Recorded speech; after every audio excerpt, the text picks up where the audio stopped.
Thank you very much. We have about 10-15 minutes for questions. I ask that there is a roving mic, and because we're recording this, if you could signal that you want to ask a question, and then someone with the mic can come round so we can make sure we capture everything. Can you say name and institution before you ask as well? Sure. That'd be great. Paul Goodwin, Goldsmiths College. Today I'm representing Goldsmiths College today. No, Irit, I wanted to thank you for your usual eloquent exposition and treatise on geography. And as for someone who is who considers myself a kind of refugee from academic geography, and recently kind of decamped into the realm of contemporary art and the art world, I find the way in which you comment on geography, the way in which you kind of expound on alternative understandings of geography, for me is very inspirational. But I wanted to just really ask you a very quite prosaic question in relation to your conception of exhaustive geography, which I'm very interested in. You mentioned in that this idea of relational geographies. And I wondered if you could just maybe expound a little bit about that and how it relates to this concept. And I wondered whether in your idea of relational geographies you were thinking perhaps or dialoguing with the idea of Glissant's idea of the poetics of a relation. Yeah, absolutely. You know, in a project, or at least in my projects, I always have to kind of invent myself a terminology. And right now, it seemed most relevant for this project to think about exhausted geographies. But relational geography is really central to sort of. I'll backtrack for a second. I'm sort of constantly looking for an intellectual and political position that does not involve resistance, because people of my generation have spent decades, resisting with zero effect. And so the sort of, instead of just, giving up and being tired and so on, it seems really important to try and produce trajectories of unthinking things, so you're not held captive, by logics or orders or things that you then have to spend vast amounts of time resisting. So relational geography actually arose not through Glissant, but through an exhibition that Okwi and Wezor organized, which I think we've talked about before, Paul, which is called The Short Century, which he did just before he did Documenta 11, and which I think was one of the most extraordinary exhibitions of the past decade, and which was about African liberation movements between 1948 and 1989. So it was a whole series of wars of decolonization, national liberation, and so on. And one of the things that I started thinking about, I went to see the exhibition 4 times in 4 different sites because I kept not believing that I saw what I saw, or thought and I would go home and think, but this is enormously radical, and then think, no, can't possibly be that, and then take a plane and go see it in, some other place.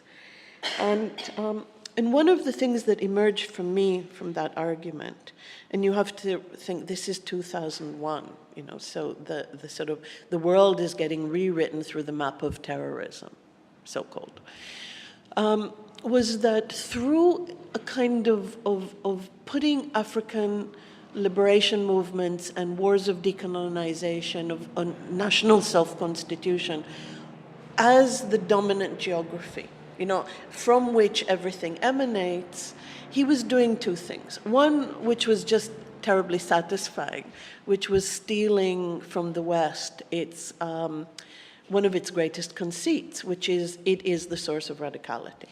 And all radicality emanates from the West and then gets imported elsewhere to inform other political conflicts and so on. Because the first time I came home from this exhibition, I pulled out some mid-century biographies that I had on my shelf. Really arbitrary, people like Sartre and Camus and Habermas, just stuff I had.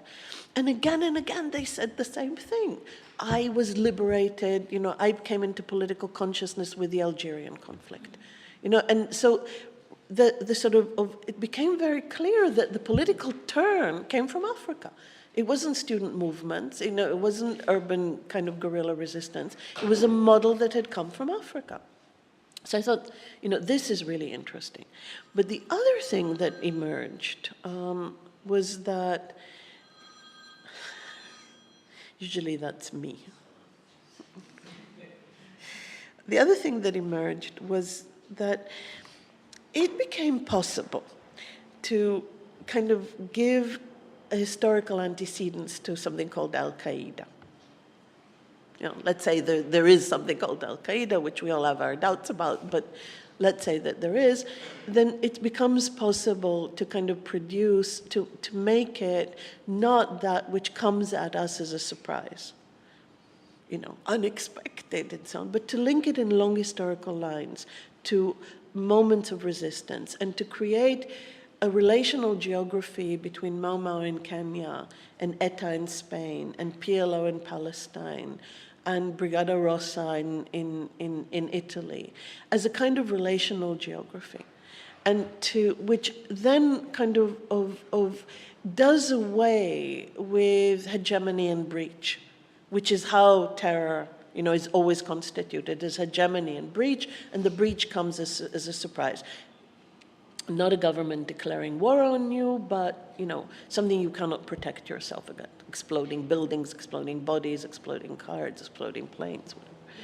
And so relational geography became incredibly important in order to bring together things for which there is no narrative to bring together, And I've been playing around with a lot of instances of it, as how to write geography away from land masses and lines of historical continuity.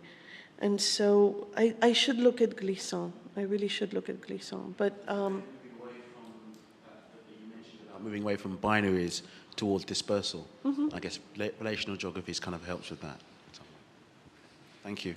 Yeah, and the other thing about the sort of the relational geography of the terroristic is that it's embedded in, it doesn't follow the logic of borders. It's not about breaching a protective line. It's enfolded and embedded within, and therefore, all of the sort of lines of division and containment can't sustain, what they're supposed to sustain. And so it becomes, geographically an incredibly rich kind of tool to unwork with. Thanks. I'm Felix Driver from Royal Holloway. I haven't escaped geography, so I'm going to speak as a geographer. I was interested in the way you described geography and also cartography as that which always disciplines, or which pins you down, from which you want to escape. That may be understandable in terms of the context you've been talking about, but I wonder what you thought of the writings of geographers or the writings of historians of cartography who have been trying to escape those ways of thinking about geography or maps for 40 years. So the answer to the question about relational geographies the geographer might have given would have been talking about all the work that's been going on in geography since about 1970 to think space relationally. So I'd be interested to know your thoughts about the relationship between what you do and what geographers have written, but more particularly about the history of cartography, because it seems to me there you've got a field where people have been rethinking what a map is, what cartography is, and have been thinking about cartographies in all sorts of interesting ways.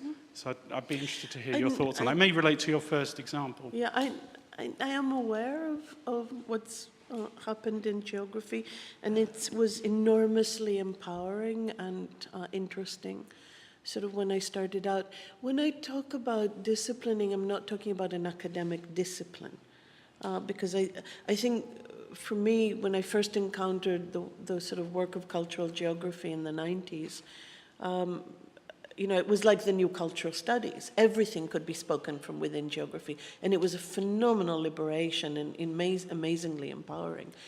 But I come from a world of creative practices, and so I need, you know, to attend to that. And one of the things that I'm sort of thinking about is, you know, there's sort of the mapping of states and situations. And there's a kind of I think, as you said, there's been an enormous injection of subjectivity into that realm, and, you know, 20 or 30 or 40 years, or whatever you want to call it, in understanding cartography as modes of both subjectivity and subjectivation. But I'm trying to think about something else. I think that beyond the situation and beyond the effort, a third element gets produced, and it's performative, and it's slippery, and I can't get hold of it, and I certainly can't name it. But right now, it seems to me to be far more important than the cartography that gets produced, because the sort of it seems to me that in many of the things that I've been talking about, the cartography is a vehicle. You know, it's a vehicle in order to produce something else. And the something else is not a better, more accurate, more attenuated, more heterogeneous capture of place. It's a kind of performative act. I think of Jadisach, and I think of months and months and months of turning an unbelievable mess, because it's also inefficient. I mean, aside from being malevolent, it's also inefficient, of turning that unbelievable mess into this crystalline clarity. And that the act of that, the investment of that, is in a kind of way of inhabiting politics and knowledge and the conditions, because he also lives that. He also stands at checkpoints to get to work, in a way that is what I'm trying to talk about, you know, that sort of recognize the geography on the one hand, and figures out a whole set of performative stances and performative modes of production that go beyond it. But not by, you know, putting all that into the map, but through an act. And so the act of mapping as a performative stance has become very important for me too. And it seems to me that this isn't about an academic discipline called geography or cartography, but it's really about inhabiting affective economies, understanding that what we live out at affective registers, and that's more than just feeling. It's something that we can kind of contribute to and maybe shape a bit, have a bit of empowerment within. So that's kind of the direction I'm going. Does that answer what you were saying?